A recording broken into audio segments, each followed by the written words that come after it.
Bom dia a todos. Eu quero então, sem muitas delongas, apresentar o professor Guilherme Tomizawa, já amigo de longa data das lides acadêmicas. Professor Guilherme, coordenador de instituições de direito, de faculdades, hoje professor e integrante da UPET, dentre outras instituições, professor de pós, professor de graduação, mestre, doutorando, mas o currículo está assim: possui graduação em Direito e de Administração, ambas pela Universidade Tuiuti do Paraná, especialista em Direito da Família pela Pontifícia Universidade Católica do Paraná, mestre em Direito pela Universidade Gama Filho, Rio de Janeiro, doutorando em Direito Civil pela Universidade de Buenos Aires, atualmente é advogado, palestrante, consultor de Direito Eletrônico e professor adjunto no curso de Direito das Faculdades UPET. É membro desde 2004 e ex-vice-presidente do Instituto Brasileiro de Direito Eletrônico, 2010-2012. Professor de pós-graduação em diversas instituições, a Universidade Positivo, a UPET, Verbo Jurídico, IPOG, Atualize, etc. Então, sem muita demora, eu passo a palavra ao professor Guilherme para fazer a sua palestra. Professor Guilherme, fique à vontade. Obrigado, professor Ciro. Bom dia a todos. Cumprimento a banca em nome do Procurador-Geral, Dr. Gilberto Chacoia, também a doutora Selma Bonavides, que também gentilmente fez o convite, através do meu amigo, também de longa data, que eu posso chamar assim, o professor Ciro Expedito Schreiber, meu grande amigo aí, que a gente já trabalhamos juntos aí pela via acadêmica, e também não menos pela experiência que a gente tem junto aí, mesmo para trazer para vocês hoje. Também cumprimento o professor Mário Frota, primeira vez que eu tenho o prazer de estar aqui, dividindo a mesa, com um tema tão interessante na área de defesa do consumidor, direito do consumidor, que realmente é um tema bastante interessante, haja vista as publicidades, abusivas que vêm hoje se adentrando no nosso direito, e deve existir realmente um limite para ser estabelecido isso a nível mundial, não só a nível Portugal, Brasil. E cumprimento pelo brilhante tema que vai trazer hoje para nós. Cumprimento também aqui aos acadêmicos de direito que estão aqui, das universidades, tanto da UPET, FESP, Federal, também pela transmissão webcast, que está sendo feita aí através para os promotores, para ter esse acesso também, para a gente trocar essas ideias. Eu acho que o mais interessante é a gente trazer esses debates muito gratificantes aqui para a gente trabalhar, não só na questão da publicidade, que o professor Mário Frota vem trazer, mas também a questão do marco civil e dos projetos de proteção de dados pessoais, que hoje são aí bastante enfrentados, a nível de Congresso Nacional e pelas entidades acadêmicas e privadas que vêm trazendo aí esse debate bem que vai ser bastante frutífero aí para a gente. Eu acho interessante a gente ter as mentes brilhantes aí, os jovens que estão aí, que futuramente estarão aí nos substituindo no futuro próximo, e é importante a gente começar também a fazer esses debates devem ser entravados não só a nível de faculdade, universidade, mas esses debates devem ser feitos, inclusive, eu vou trazer essa proposta, até nível nas escolas, quando a gente vai enfrentar o meu tema, quando a gente falar da questão de dados pessoais, é algo que deve ser, hoje os juristas estão trazendo essa questão, essa proposta de ser debatido, inclusive, entre as escolas já. Isso é uma coisa muito séria, as pessoas não sabem, a gente não sabe o que fazem com nossos dados, não sabemos para onde vão nossos dados, não sabemos o que acontece com as informações personalíssimas nossas. Então, acho que isso aí é de grande importância já ser debatido já antes, muito antes de chegar aos bancos a nível acadêmico de nível superior. Tudo bem.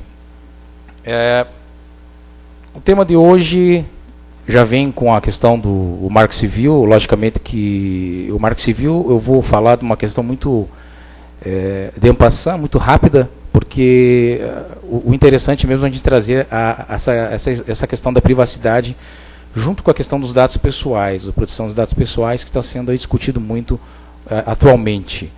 Então a ideia é dizer que o marco regulatório, o marco civil, ele veio de uma proposta feita pela Presidência da República, haja vista que havia um projeto de crimes eletrônicos, que era do senador Eduardo Azeredo na época, que teve enfrentamento polêmico, né, devido a algumas questões, alguns crimes que estavam sendo em vias de aprovação, apesar de ter ficado por longa data sendo discutido no Congresso Nacional, e algumas questões que eram bastante tormentosas, ao passo que se você baixasse alguma música e colocasse no seu computador, poderia estar cometendo crime, ao passo que se você estivesse desbloqueando um celular seu, estaria cometendo crime.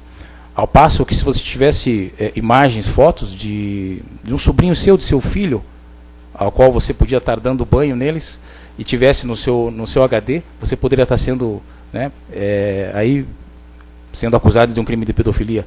Então, às avessas, esse projeto não foi aprovado, e o governo federal queria uma pronta resposta.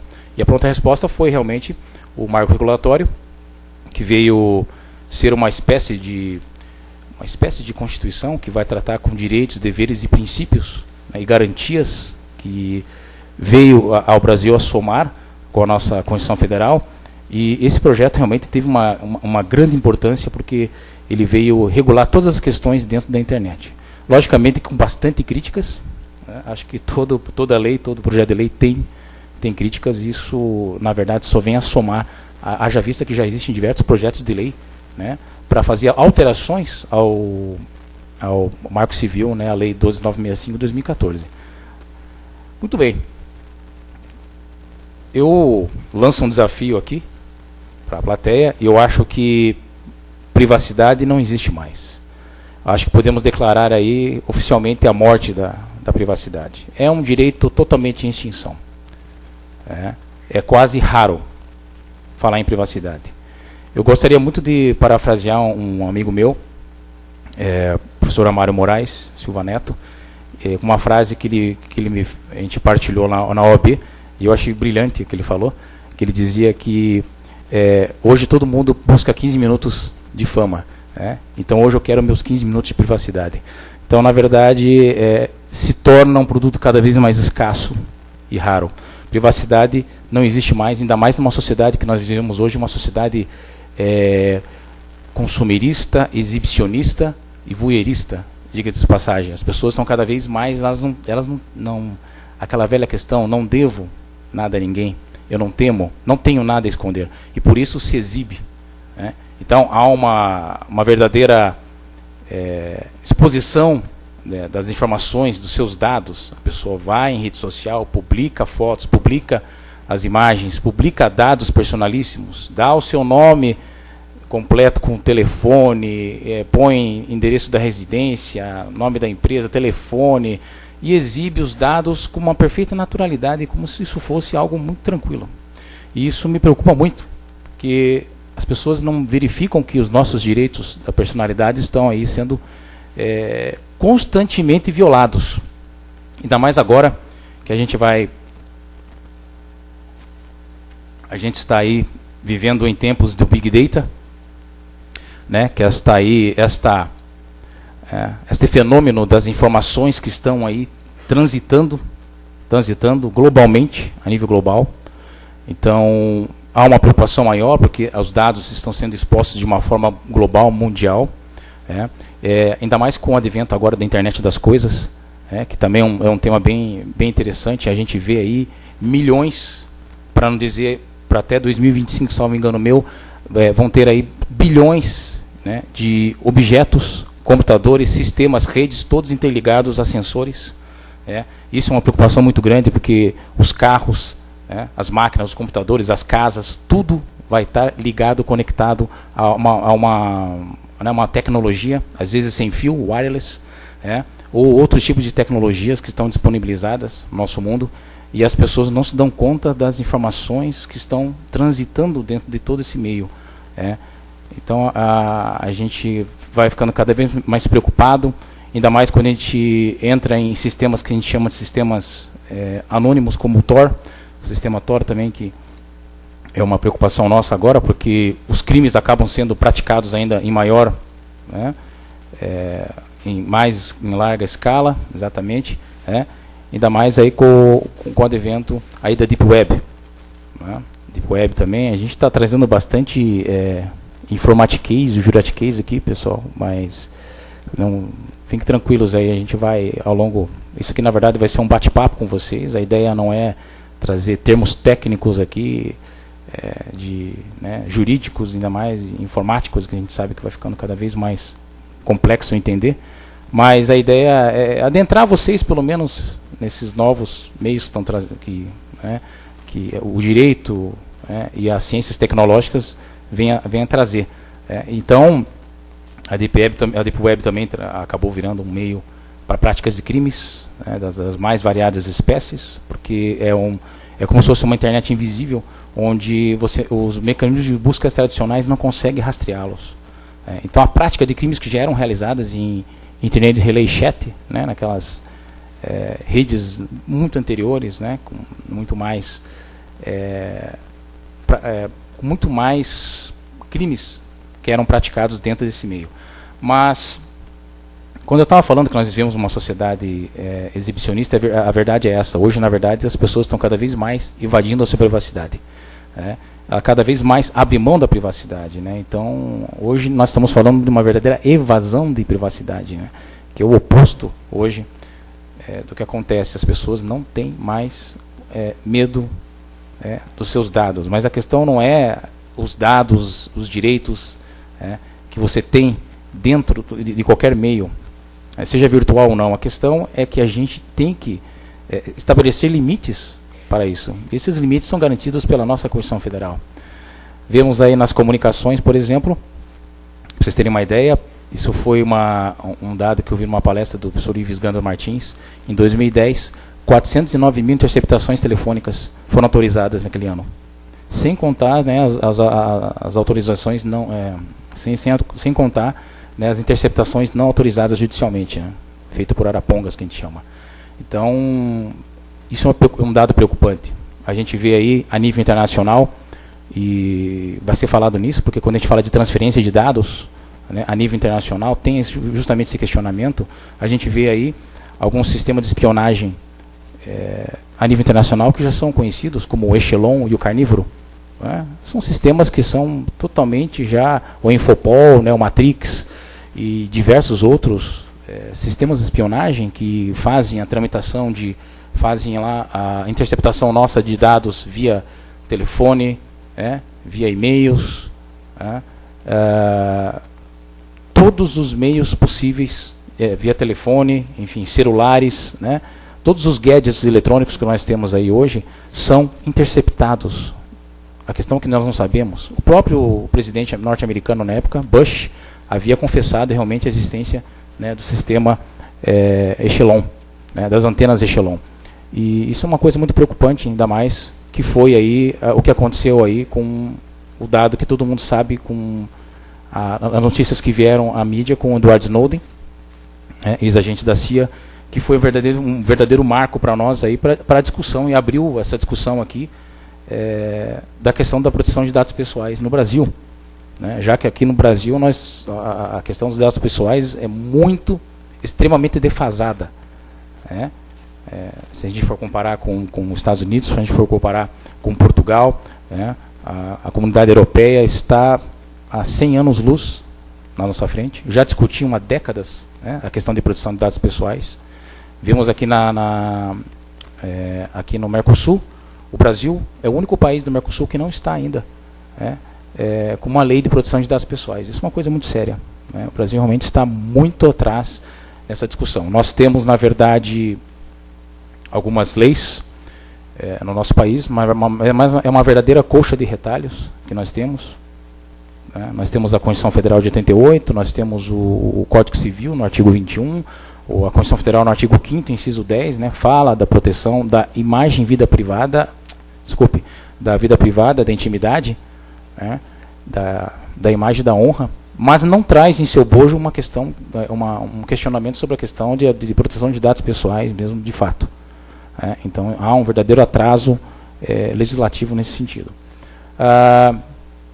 Como eu havia falando, não precisa ir muito longe a nível internacional. As ruas, o Google Street View, o maior exemplo, que era um aparato para que fosse para mostrar as ruas, enfim, e os parques e os locais públicos para as pessoas saberem, visitarem, a nível nacional e internacional, e acabou sendo motivo aí de várias ações que estavam sendo ajuizadas contra o Google, haja vista violações que estavam sendo feitas em casas de pessoas tão famosas, notórias ou não, onde aquela câmera passava, ela passava o muro das casas e acabava filmando a intimidade de pessoas. Então, a gente vê que isso aí acabou extrapolando o razoável, e a sua finalidade, que é uma das questões que nós vamos falar hoje.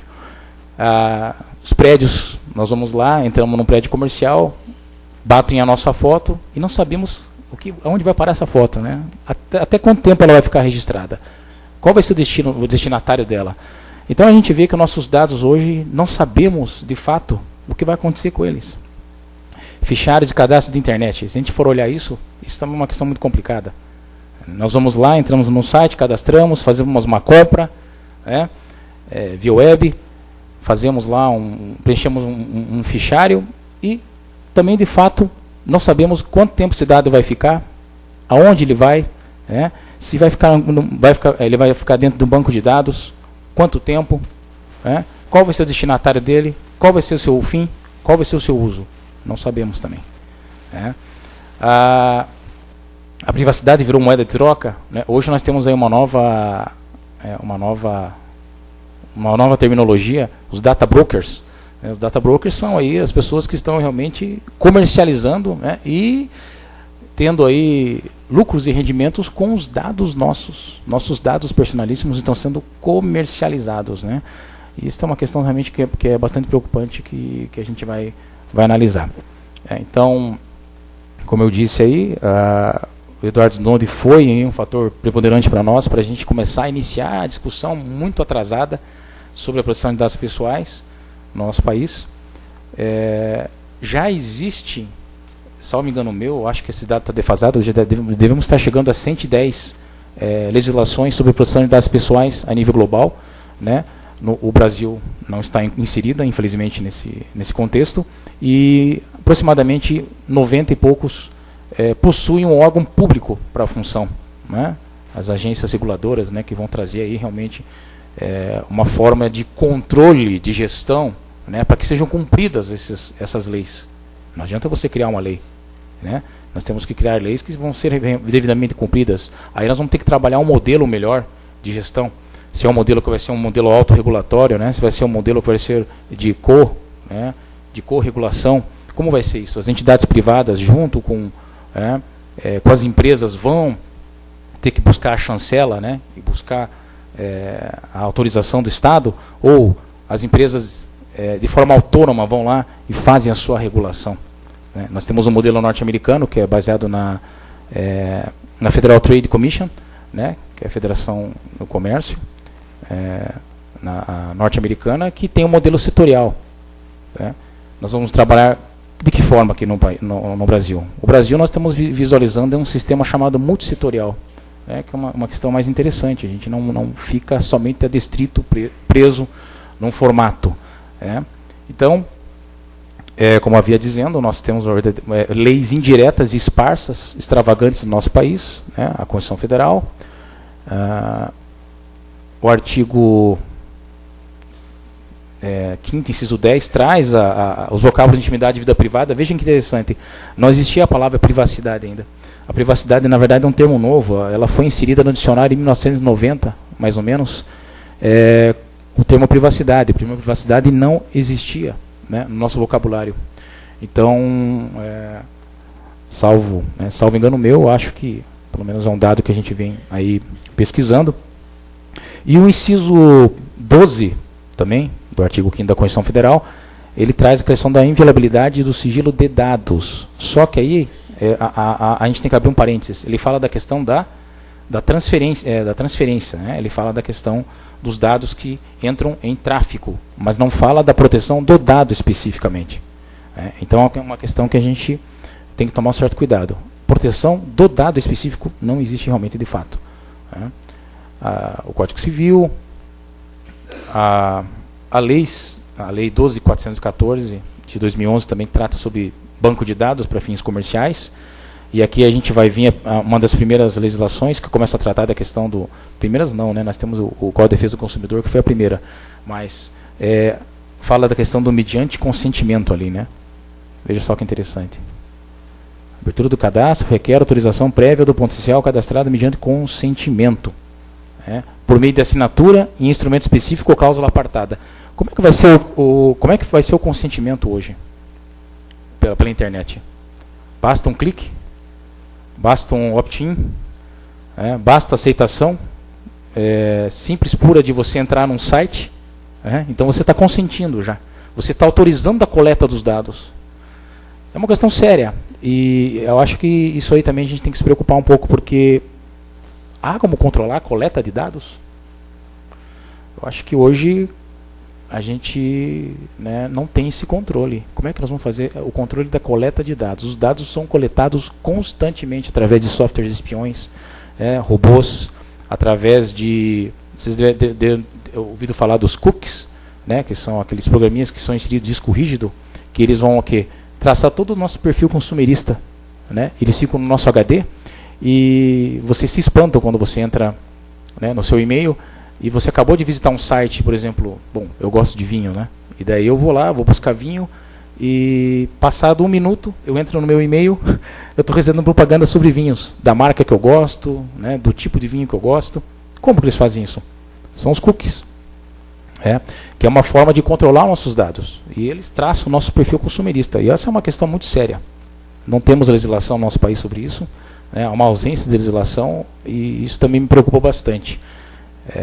Nossos dados são constantemente monitorados, vigiados, controlados e armazenados e coletados. Essa que é a grande preocupação. Essa coleta sem a nossa autorização. A coleta indevida.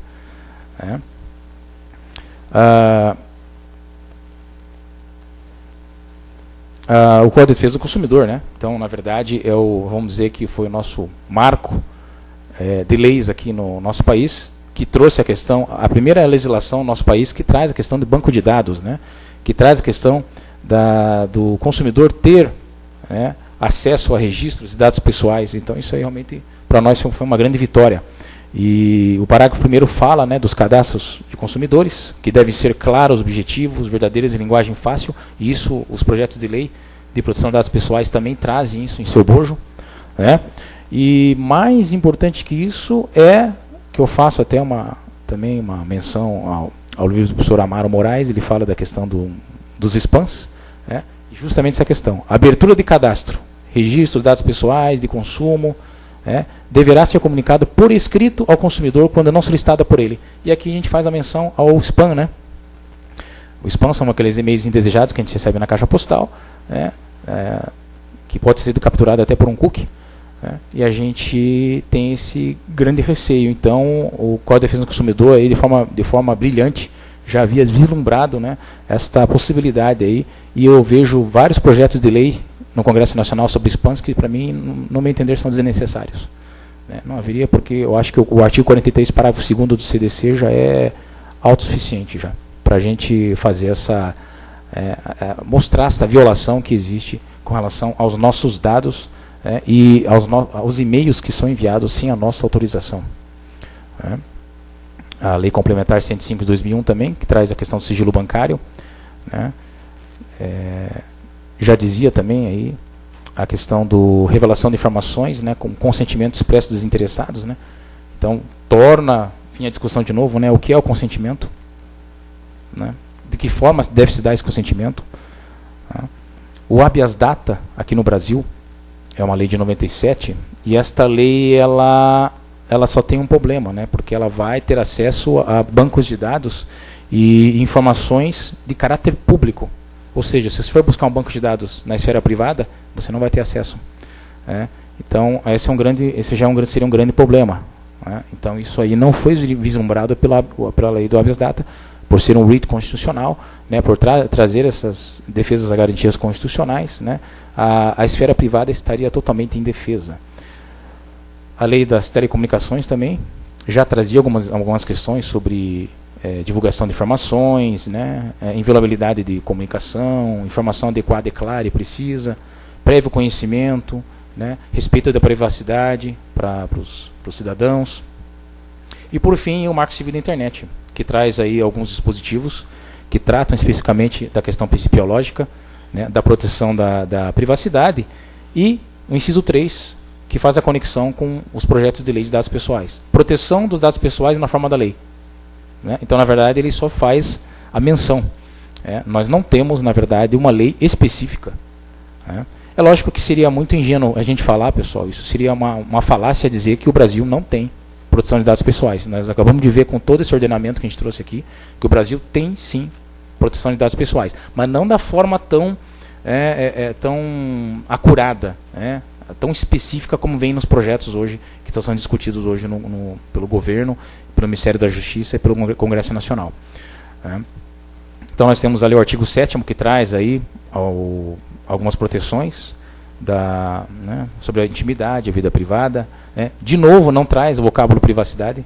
Veja só que interessante, né? Não traz a palavra privacidade. Ela traz só a violação da intimidade e vida privada.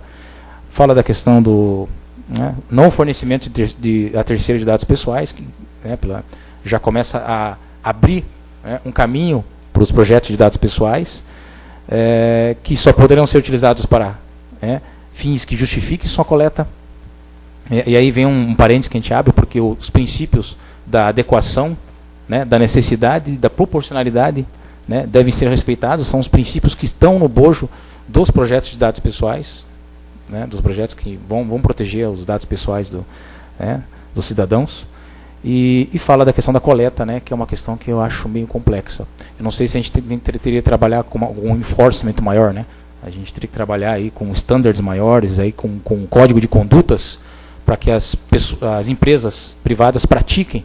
Eu acho que a só legislação ela seria insuficiente. Eu acho que isso vai ter que vir de berço. Isso vai ter que vir da educação em escolas, vai ter que vir da educação das universidades, isso vai ter que vir com a parceria com as entidades privadas, e o Estado. Isso vai ter que vir com as autarquias, as entidades reguladoras, a Anatel. Nós temos aí com o Comitê Gestor de Internet, o CGI, NIC-BR. Nós vamos ter que vir com o Ministério da Justiça, junto com o Ministério das Telecomunicações. Então vai ser um trabalho em parceria, com todas essas entidades governamentais. Não é simplesmente só aprovar uma lei. Nós sabemos que o nosso país aqui, o Brasil, infelizmente, é o país que mais tem leis no mundo, só que a sua aplicabilidade realmente não é a das melhores, a sua eficácia. Então, um país não se governa com leis. Já dizia Antônio Manuel Espanha, fazer leis é fácil, o problema é criar costumes. Então, a gente tem que tomar certo cuidado com relação a criar leis em demasia. Nós estamos vivendo uma verdadeira inflação de leis. A privacidade que está garantida no artigo 8º, com relação também aos dados pessoais. O artigo 16 traz aí também uma novidade, a questão da guarda dos dados, os seus titulares dos dados, que tenham consentimento prévio. E esse consentimento aí, como é que se daria? Eu pergunto novamente, vai ser através de um e-mail que eles vão mandar para vocês? Vai ser simplesmente você clicar, aceitar e confirmar, como é hoje entendido na teoria francesa, que eu acho que é conhecido double click? Você aceita e confirma? Seria uma forma de você estar dando consentimento?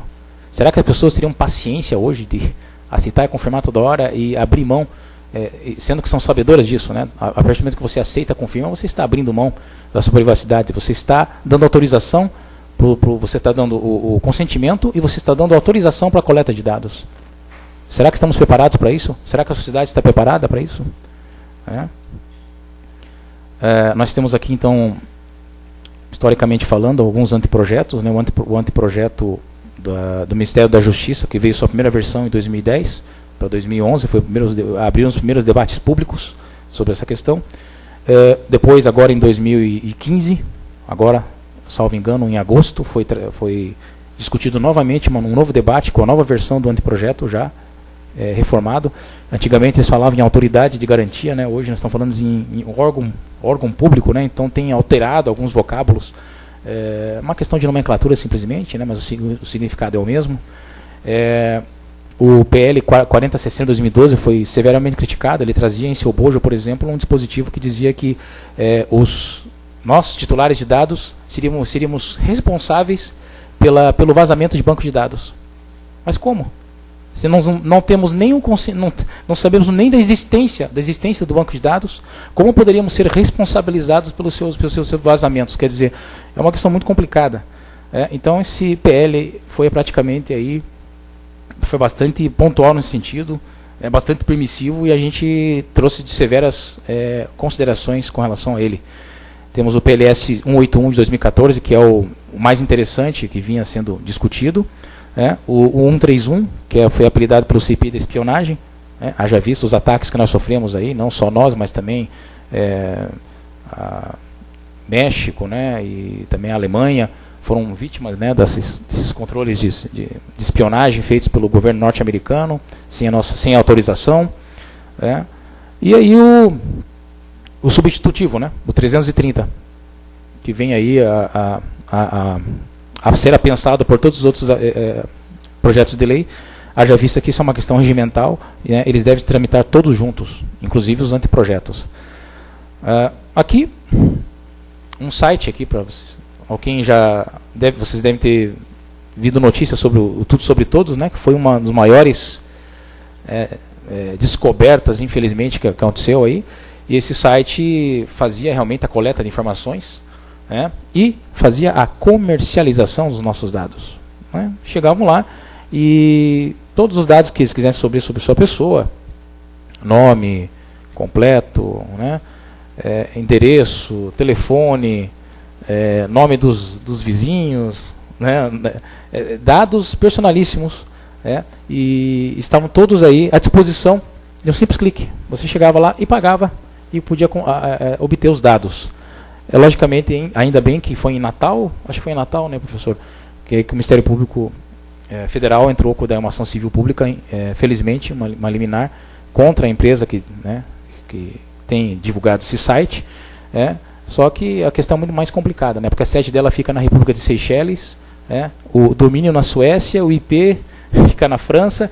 Então a gente já verifica que esses sites, né, aí de forma perniciosa, de forma premeditada, já trazem aí uns obstáculos para que dificulte o trabalho do Ministério Público, que dificulte o trabalho das autoridades, né, policiais, que dificulte o trabalho aí da sociedade, contra uma afronta a essa, né, que nem essa, né. Lá eles falam, colocam ali na cara de pau: consultas em sites públicos na internet, né, como se os dados que eles pegassem fossem só dados que estivessem disponibilizados em redes sociais ou em sites de busca, e de sempre respeito à legislação, né. Então realmente são questões aí complicadas.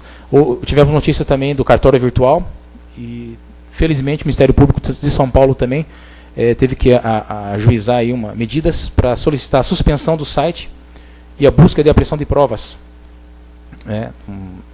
Um site que comercializava CPF, CNPJ, enfim, todos os dados que se precisasse de uma empresa, todas as certidões que se precisasse, dados dos sócios, né, endereços dos sócios, dados personalíssimos.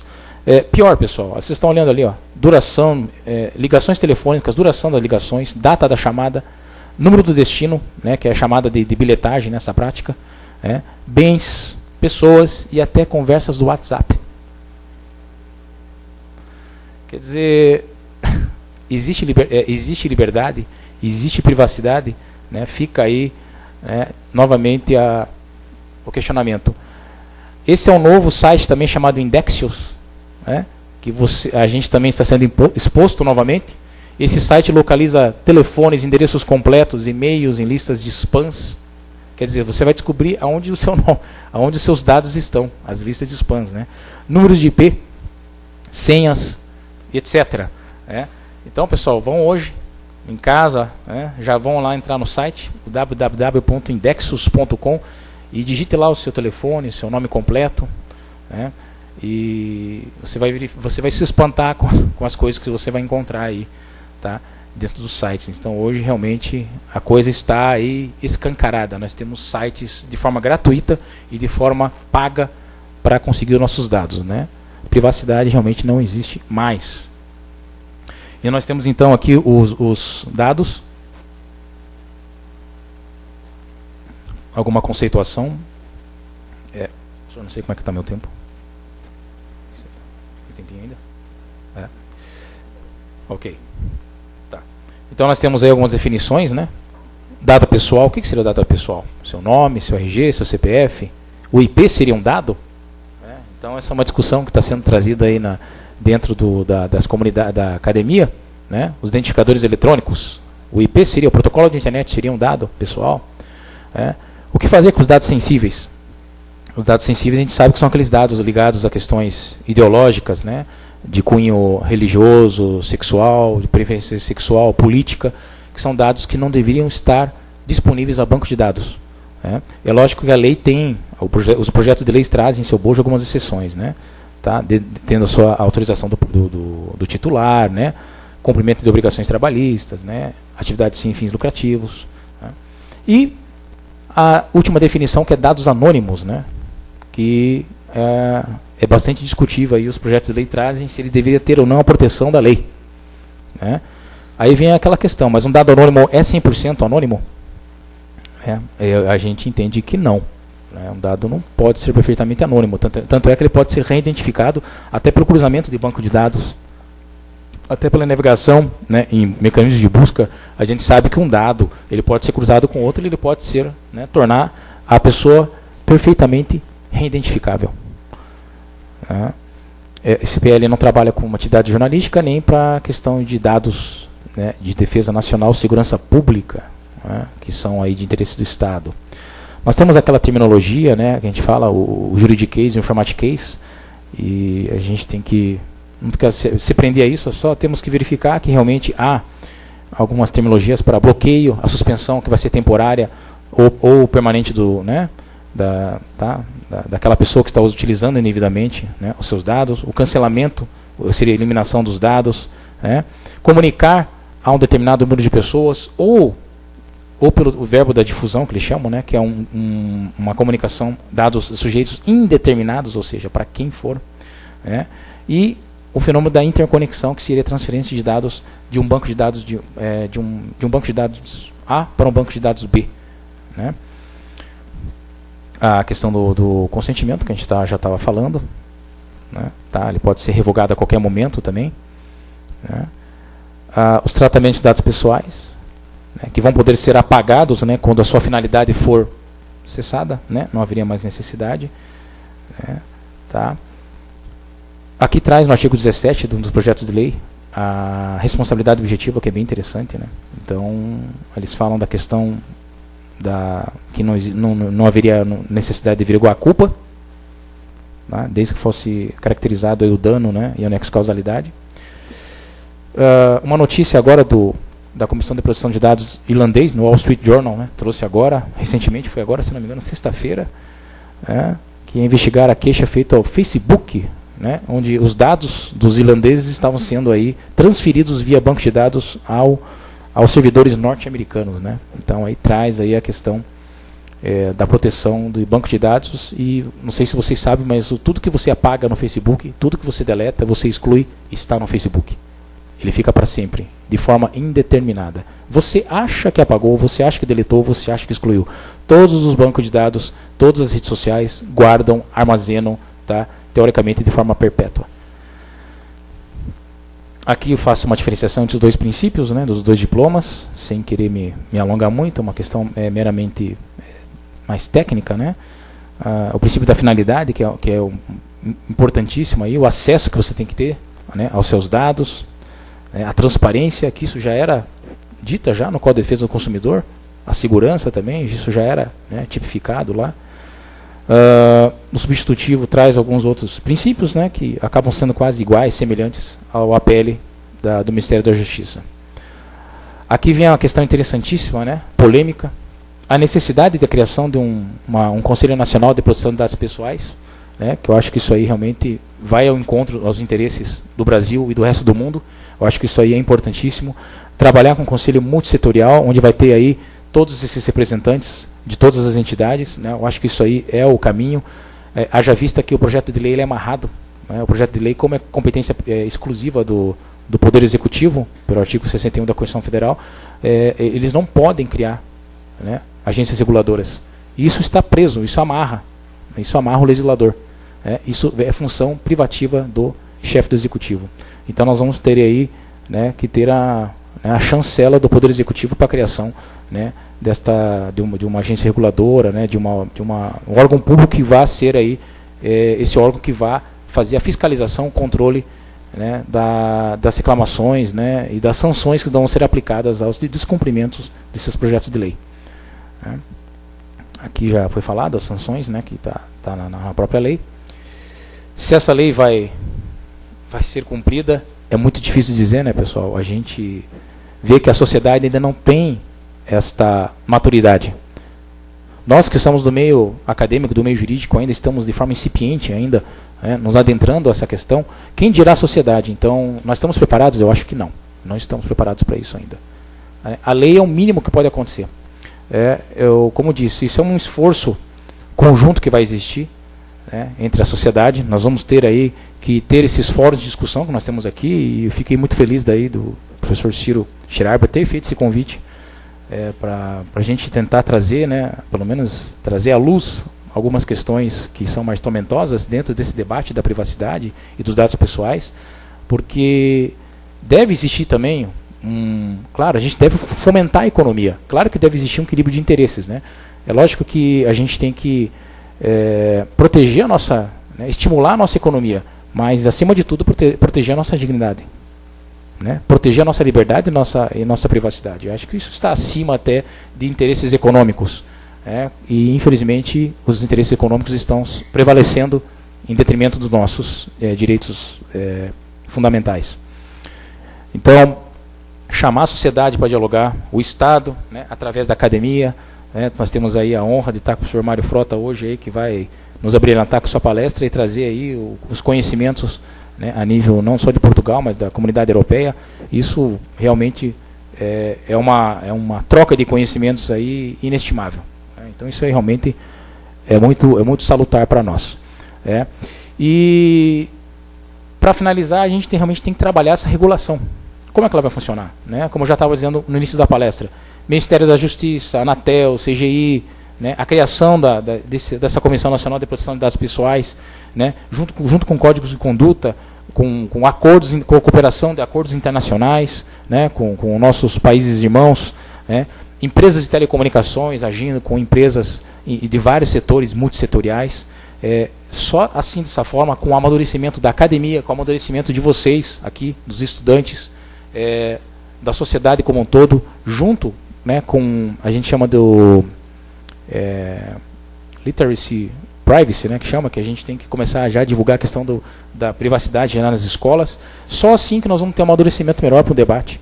Né? Não adianta a gente ficar aqui só debatendo no Congresso Nacional, debatendo com as entidades governamentais, entidades privadas de interesse, se a gente não trouxer esse debate para a sociedade. Enquanto o debate não for amadurecido dentro da sociedade, a gente não vai conseguir, né, ter melhores... a gente não vai conseguir amadurecer de forma profícua. Né? Então, já me alonguei bastante, desculpe, professor, pelo ter me cedido no prazo. Eu agradeço a todos aí pela atenção.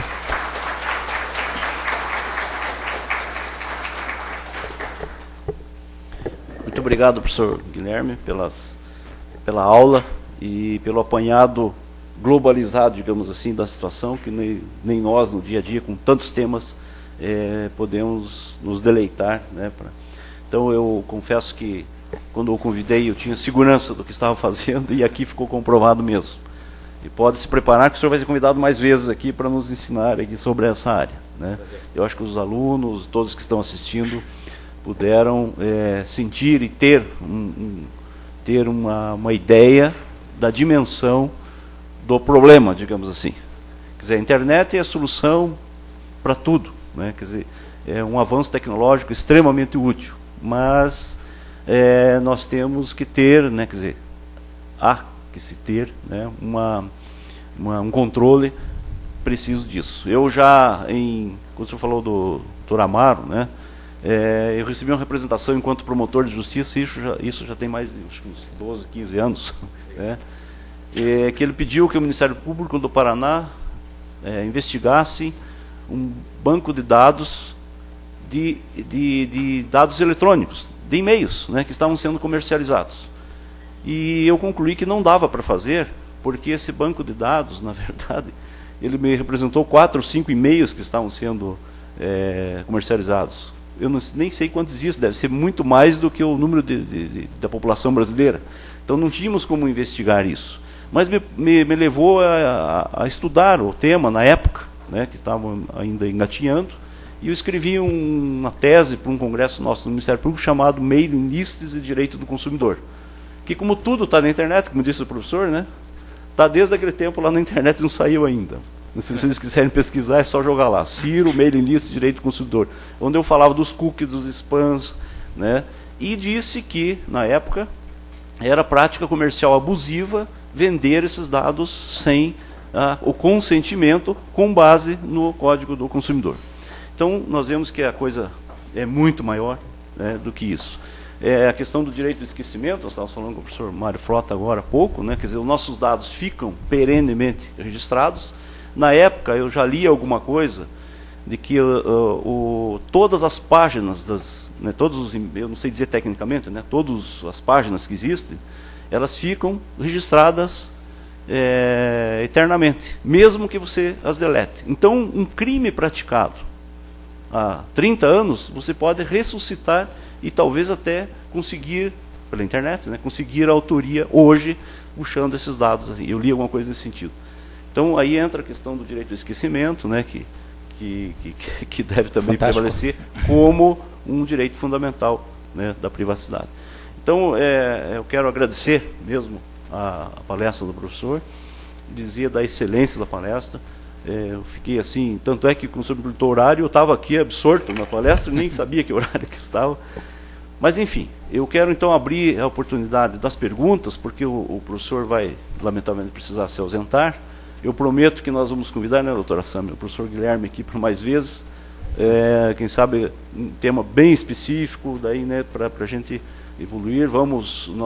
Eu, pelo menos lá no Centro de Apoio, sempre tenho a intenção de expor ou deixar, né, públicas as atuações do Ministério Público na defesa do consumidor.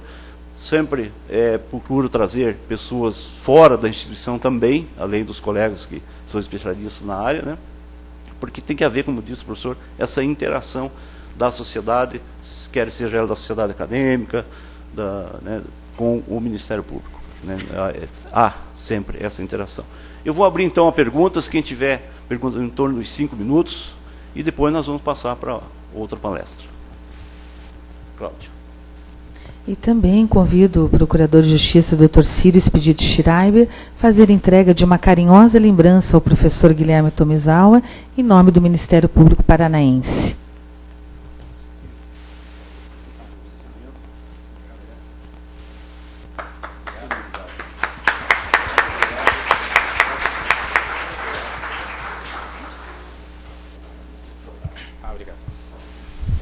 Também, doutor Ciro, se os estudantes quiserem encaminhar as perguntas, né, por e-mail do CEAF.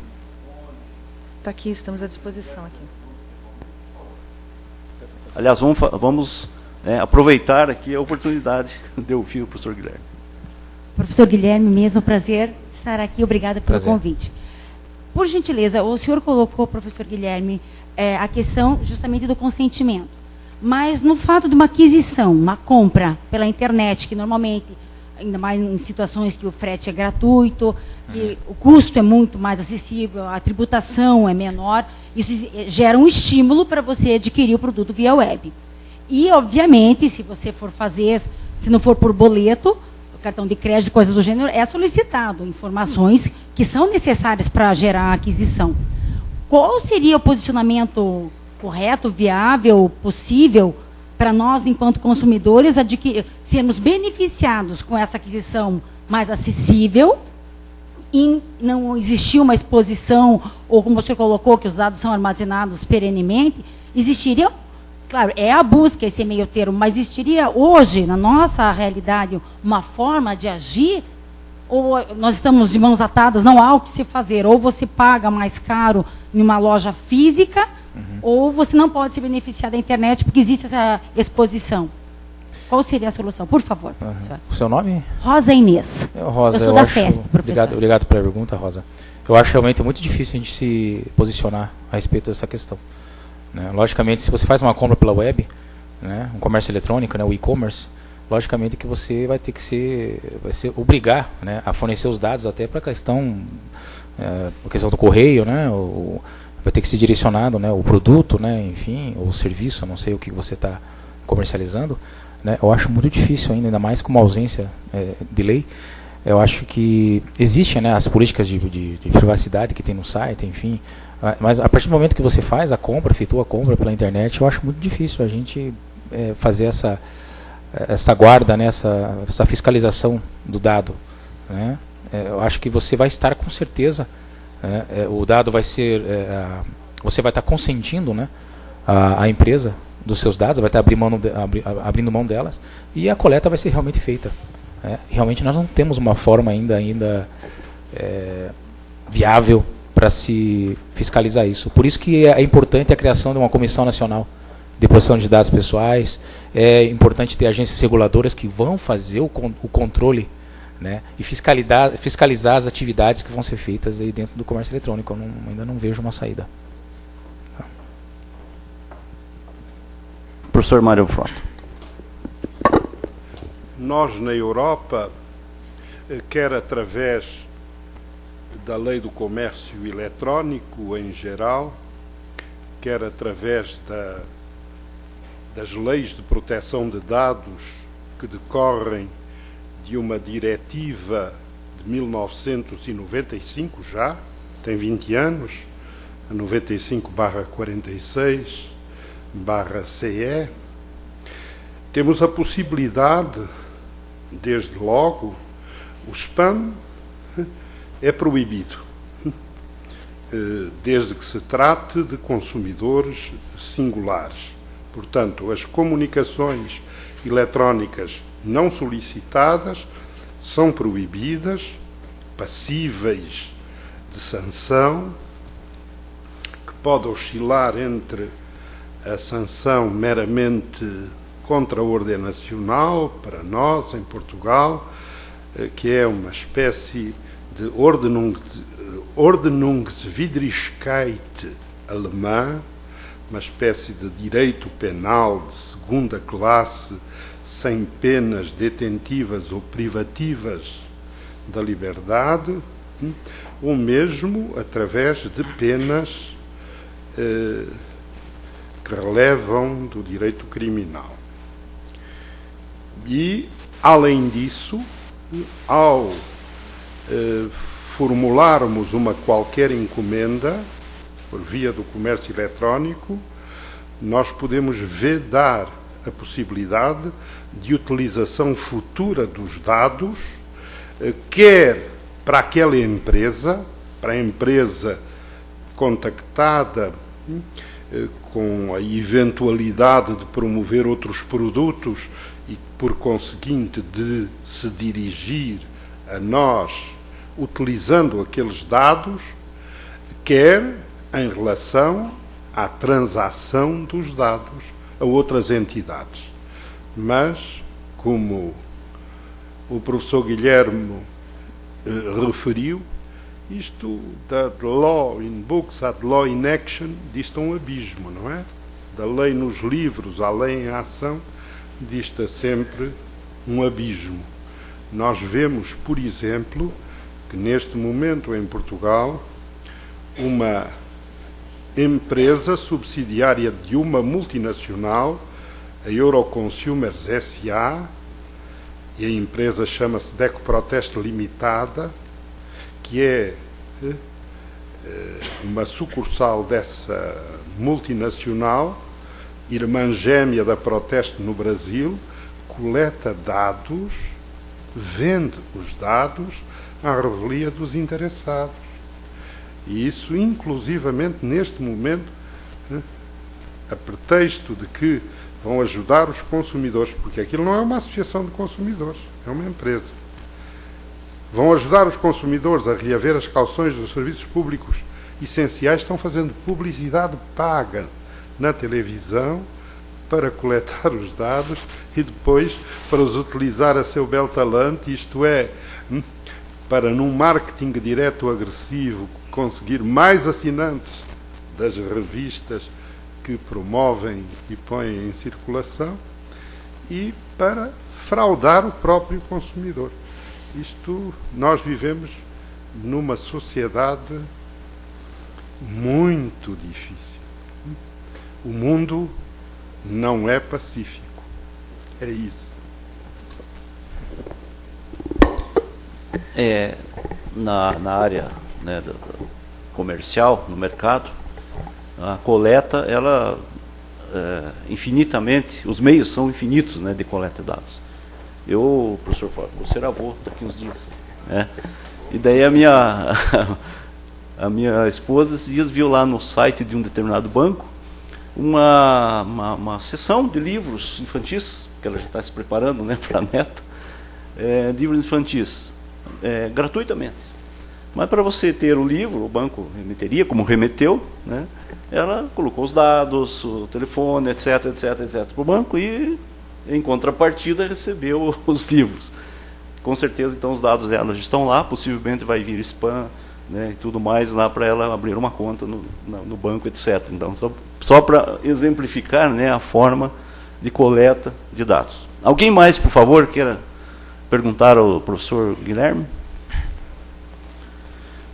Quem não tiver perguntas, vamos encerrar por aqui, ou vocês podem mandar e-mails ao ciaf@mppr.mp.br, que nós vamos então repassar ao professor Guilherme todos os questionamentos e perguntas que estiverem e ele responderá via e-mail. Pode ser assim, professor? Pode, claro. Não tem problema? Então, quem não tiver perguntas a fazer e não nesta oportunidade, pode utilizar o e-mail do CIAF para que sejam, então, respondidas. Então, eu quero, mais uma vez, agradecer, liberar o professor Guilherme para o seu compromisso, agradecendo imensamente. Nós não temos como retribuir tamanha gentileza de vir aqui na nossa casa falar para todos nós. Muito obrigado, professor Guilherme. Um bom dia para o senhor. Obrigado, professor Ciro.